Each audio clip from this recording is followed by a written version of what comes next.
Hello everyone, thanks for checking in again on Growing with the Gold to see how Royal Gold is the gold standard in gardening. Today we're checking in on our successional beds. We've gotten all of our spring crops out of here. We left a few, companion plants in there and got these all re-amended. We added crown jewels fertilizers, earthworm castings, a little bit of extra planting mix, and now it's time to get these summer crops in.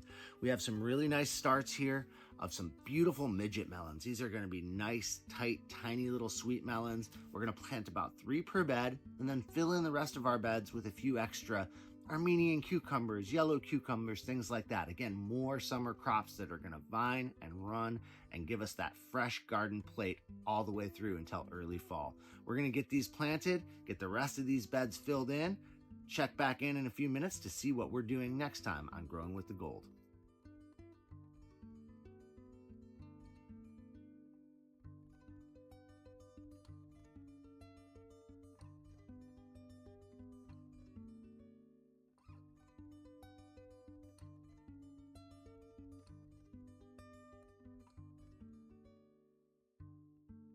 So one of the most beautiful things about successional planting is out with the old, in with the new, but these beds are always giving us something to eat.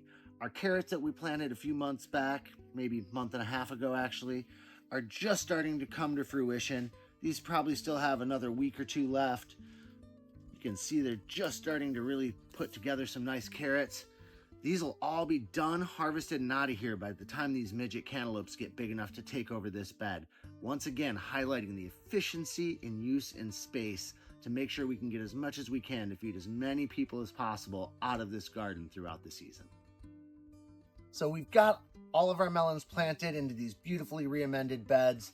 We're gonna go on, keep up with this, get our squashes and some other things planted in the rest, and we'll check in with you again next time on Growing with the Gold. Thanks for joining us. We'll see you soon.